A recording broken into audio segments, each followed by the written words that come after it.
दोस्तों, मैं उमेश प्रताप मिश्रा आप सभी लोगों का सीराधे मोहन अकेडमी में स्वागत करता हूं। आज हम लोग दलहनी फसल पढ़ेंगे। कृषि में दलहनी फसल कहां पर कितनी फसल उगाई जाती है, किस प्रकार की फसलें होती है, किस ऋतु में कौन कौन सी फसल उगाई जाती है दलहन में।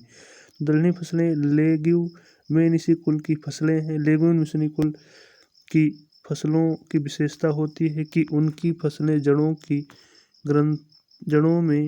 फसलों की जड़ों में ग्रंथियां पाई जाती हैं तथा इन ग्रंथियों में राइजोबियम नामक जीवाणु सहजीवन करता है। राइजोबियम नामक जीवाणु वायुमंडलीय नाइट्रोजन का मिट्टी में स्थिरीकरण करके मिट्टी को नाइट्रेट की आपूर्ति करता है और इस प्रकार से मिट्टी में नाइट्रेट की मात्रा बढ़कर दलहनी फसलें मिट्टी की उर्वरता को बढ़ाती है, परंतु अन्य फसलें मिट्टी की उर्वरता को घटा देती हैं। यही कारण है कि दलहनी फसलों को यूरिया और नाइट्रेट के छिड़काव की जरूरत नहीं पड़ती है। दलहनी फसल को फसल चक्र में सर्वाधिक महत्वपूर्ण माना गया है। फसल चक्र का उद्देश्य मिट्टी की खोए हुए पोषक मान को वापस करना है। किसी खाद्यान्न को काटने के पश्चात वह मिट्टी के पोषक तत्वों को अवशोषित कर लेती है, जिससे मिट्टी की उर्वरता घट जाती है तथा इसके पश्चात दलहनी फसलों को रोकने पर पुनः मिट्टी की उर्वरता प्राप्त हो जाती है, ताकि अगली खाद्यान्न फसल के लिए मिट्टी में पोषक मान बना रहे। अर्थात खरीफ, दलहन और रबी, यानी खरीफ में दलहन होती है, रबी में भी दलहन होती है। तो देखते हैं किस प्रकार की फसलें आती हैं। तो एक फसल द्वारा मृदा से लिए गए पोषक मान को मिट्टी में वापस करने हैं, ताकि अगली फसल के लिए मृदा में पोषक बना रहे। इसलिए हम दलहनी फसल जो है अपने खेतों में उगाते हैं। प्रमुख दलहनी फसलें कौन कौन सी हैं? तो अरहर, चना, मटर और मसूर, ये जो है रबी की प्रमुख फसलें हैं। रबी में कौन कौन से दलहनी फसल उगाई जाती हैं? तो अरहर उगाया जाता है, चना, मटर और मसूर, ये 3 फसलें रबी की फसल है जो रबी में दलहनी फसलें उगाई जाती हैं। अगला जो है खरीफ में कौन कौन सा उगाया जाता है? तो सोयाबीन, मूंग, उड़द, लोबिया, ये खरीफ की फसलें हैं। खरीफ में जो दलहनी फसलें हैं कौन कौन सी हैं? सोयाबीन है, मूंग है, उड़द है, लोबिया है। फिर उसके बाद में जायद में कौन कौन सा? तो जायद में सोयाबीन, मूंग, उड़द, ये जायद ऋतु में उगाई जाती है। तो दालों की जो खेतियाँ होती हैं तीनों में होती हैं, यानी रबी में भी होती है, खरीफ में भी होती है और जायद में भी होती है। तीनों ऋतु में जो है दलहनी फसलें उगाई जाती हैं। सर्वाधिक दलहन उत्पादन राज्य जो है वो क्या है? मध्य प्रदेश है। यानी मध्य प्रदेश राज्य में सबसे ज़्यादा दाल उगाई जाती है। क्वेश्चन कई बार पूछा जा चुका है कि सबसे प्रथम स्थान पर दलहन उत्पादन में प्रथम राज्य कौन सा है? तो मध्य प्रदेश हो जाएगा। समग्र दलहन उत्पादन में कौन सा राज्य है? तो मध्य प्रदेश। सोयाबीन के उत्पादन में प्रथम राज्य कौन सा है? तो मध्य प्रदेश राज्य जो प्रथम स्थान पर है, इसीलिए मध्य प्रदेश को सोया राज्य भी कहते हैं। चना उत्पादन में प्रथम स्थान पर कौन सा राज्य है? तो मध्य प्रदेश। अरहर उत्पादन में प्रथम स्थान कौन सा है? तो महाराष्ट्र में। और मसूर उत्पादन में प्रथम स्थान पर कौन सा राज्य है? तो उत्तर प्रदेश। यानी उत्तर प्रदेश में सर्वाधिक मसूर उत्पादित की जाती है। दालों के उत्पादन और उपभोग में देखिए, दालों के उत्पादन और उपभोग दोनों में भारत का प्रथम स्थान है, लेकिन इसके बावजूद कृषि उत्पादों में सर्वाधिक आयात दालों का है, क्योंकि सहकारी जनसंख्या के प्रोटीन प्राप्ति का प्रमुख साधन दाल है। अतः हमारे देश में दाल की अधिकता खपत के कारण दाल आयात करना पड़ता है। यानी यहाँ पर जो लोग हैं वो क्या हैं? शाकाहारी हैं। इसलिए यहाँ पर जो दाल प्रोटीन प्राप्त करने के लिए दाल की ज़्यादा आवश्यकता पड़ती है। इसीलिए यहाँ की जितना भी दाल पैदावार होती है वो सब खाने में लग जाती है और कम पड़ जाती है, तो बाहर से मंगाना पड़ता है। इसीलिए यहाँ जो है दाल सबसे ज़्यादा महंगी रहती है हमेशा। दलहन फसलों में सबसे ज़्यादा प्रोटीन सोयाबीन पर आता है। यानी दलहन की जो फसल होती है उसमें सबसे ज़्यादा प्रोटीन किस में पाया जाता है? तो प्रोटीन जो है वो सोयाबीन में पाया जाता है। कितना प्रतिशत? 40% प्रोटीन पाया जाता है और 20% तेल होता है। विश्व में सोयाबीन का सर्वाधिक उत्पादन कहाँ पर होता है? यानी विश्व में किस देश में होता है? तो ब्राज़ील में सबसे ज़्यादा सोयाबीन उत्पादित किया जाता है। भारत में सोयाबीन सर्वाधिक किस राज्य में उत्पन्न किया जाता है? तो सर्वाधिक मध्य प्रदेश राज्य में सर्वाधिक जो है सोयाबीन उगाया जाता है। भारत में दलहनी फसलों में सर्वाधिक उत्पादन सोयाबीन का ही होता है। किसका होता है? सोयाबीन जो है भारत में दलहनी फसलों में सबसे ज़्यादा पैदा किया जाता है। अगला है कि आशा जो है वो किस प्रकार के फसल की किस्म है? तो अरहर की आशा क्या है?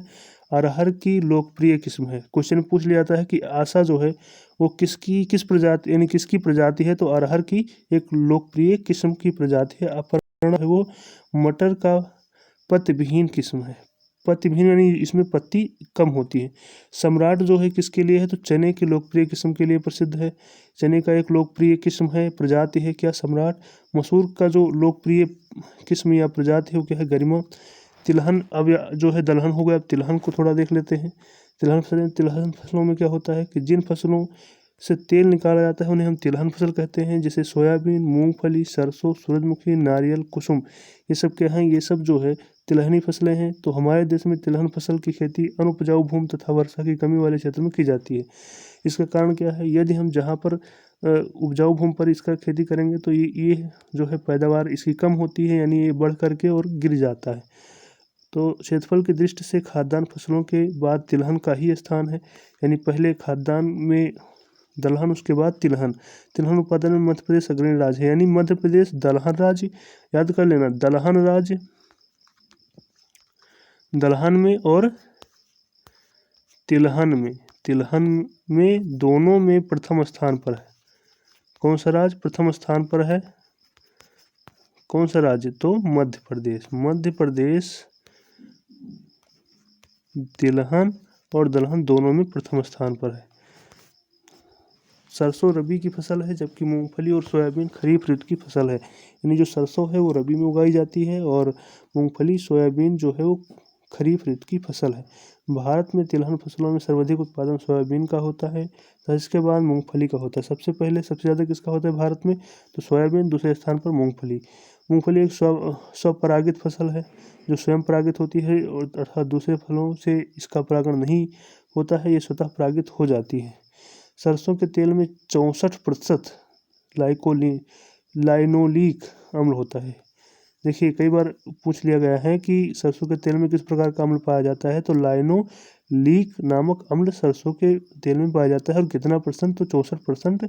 और ये किसके काम में आता है? तो ये कोलेस्ट्रॉल साफ करने के काम में आता है। सरसों के तेल में तीखापन किसके कारण होता है? तो आइसोथायोसाइनेट के कारण जो है सरसों के तेल में तीखापन होता है।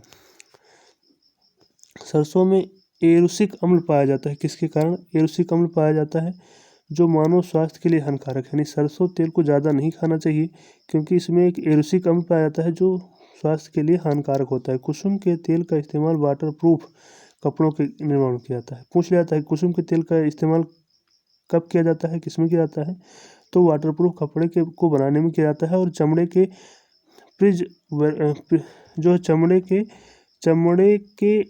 प्रिजर्वेशन में होता है। किसमें होता है? प्रिजर्वेशन, चमड़े के प्रिजर्वेशन में होता है। तो याद कर लेना इसको आप लोगों, बहुत महत्वपूर्ण है।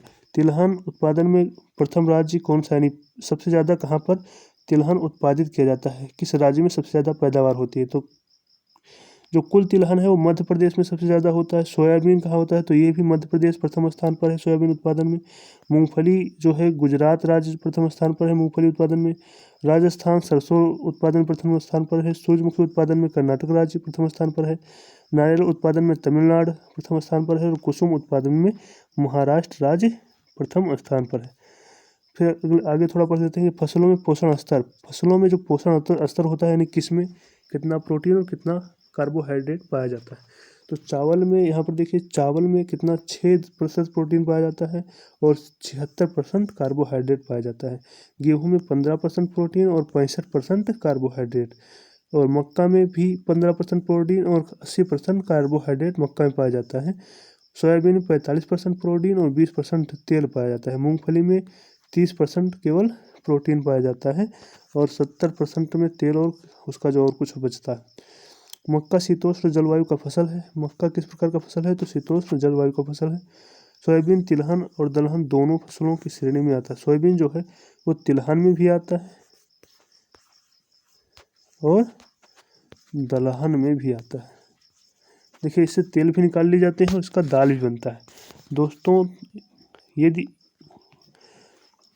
पूरा वीडियो देखने के लिए धन्यवाद। यदि आप लोग नए हैं तो चैनल को सब्सक्राइब जरूर करिए और वीडियो अच्छी लगी है तो लाइक ज़रूर करिए। फिर मिलेंगे अगले वीडियो में, तब तक के लिए धन्यवाद।